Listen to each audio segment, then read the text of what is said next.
So what we're going to do here is we're going to have a time machine. And we're going to go way back in the past a couple of times, 1820, 1918. Then we're going to go in the future, the year 2052, I think it's going to be.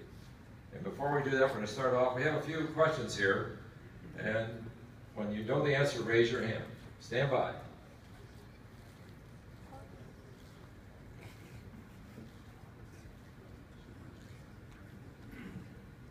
The Commandant, General Amos, said he created a program called the Reawakening of the Corps. He challenged all the NCOs, the E4s and E5s, to get back into Marine history. We don't want to be like the Army. We're special. We have special things and we have to embrace it. We're the only branch that really teaches history, the only branch that stands for our song. There's a whole series of things that we do. We have to, and it's the NCO's job to keep proselytizing that with the new Marines. Okay, let her go. No, that's not it. 1937. This is not it. 1937, this miscue is the 4th Marine Regiment was in China in 1937, and there's a musical out called The Song of the Marines. You know, Marines hymn is kind of sacred, but the Song of the Marines is very sacred. Listen carefully here. This is a Gaiety Theater in France. This is a can-can theater where it's kind of a racy place. In 1880, a guy named Jacques Offenbach wrote some of these operettas, and this dance, along with the hula and the can-can, were forbidden by the Catholic Church. You'll have to figure out why later.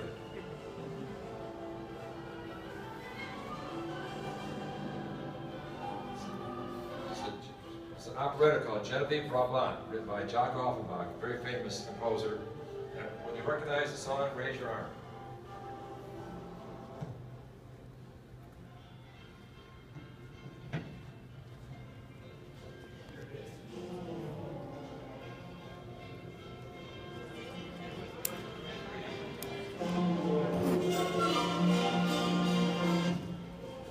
Raise their hand.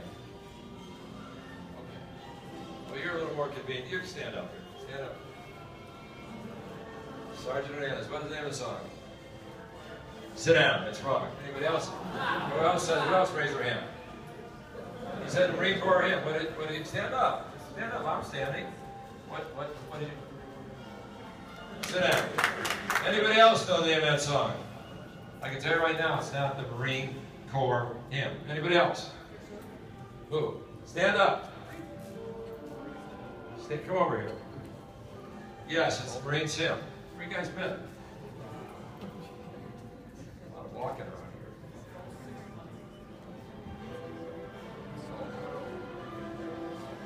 A little reward. Stay away from me.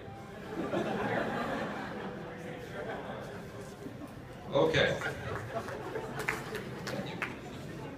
Okay. Before I came here, I had lunch with Lieutenant Colonel Meeker, and if I got it right, you told me that every PME colonel required a good sea story. That's right. Is that correct? Does anybody here know the name of our song, by the way, now? Does anybody know the name of it now? Good, good. Don't forget it. Okay, a good sea story. Now, who can tell me here the definition of a good sea story?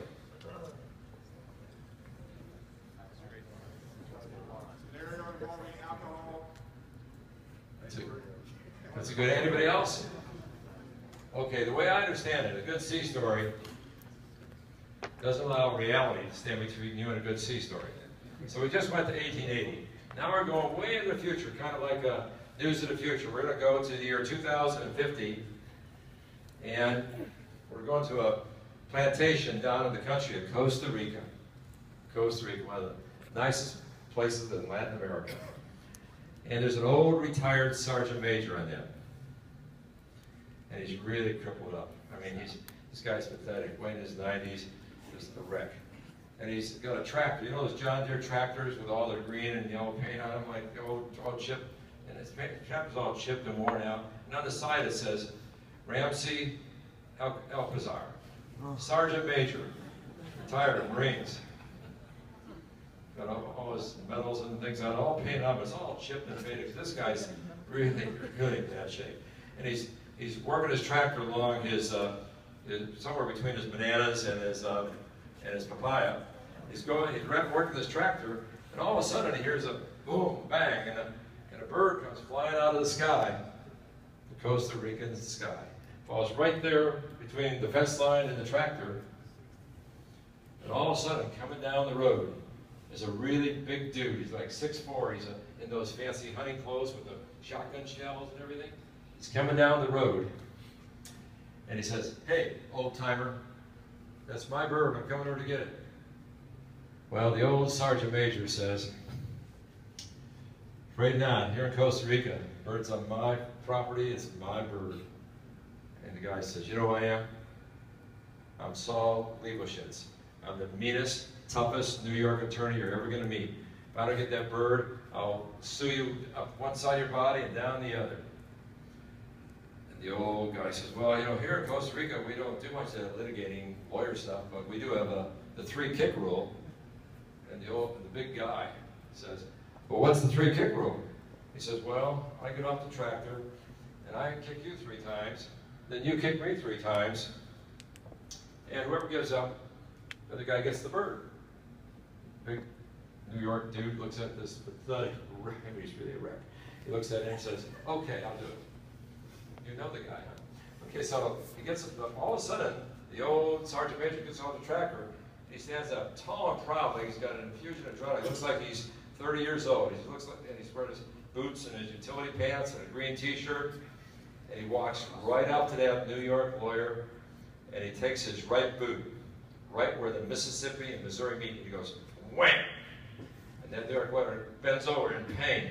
He goes around the back and he kicks him in the calf. And then he goes over, the guy goes down on the deck. Then he goes over and gives him one more smash right in his ribs. New York lawyer's lying on the deck for a long time. He's trying to catch his breath. He finally crawls over to the fence and gets up. 4 or 5 minutes later, he's getting his breath. And he says, he looks at the now looking pretty tough sergeant major, and he says, "Okay, my turn."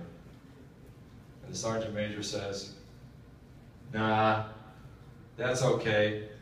You keep the bird." Okay, now we're going to take you back to the year 1918. And we're going to take you to the newsstand. Right there, newsstand in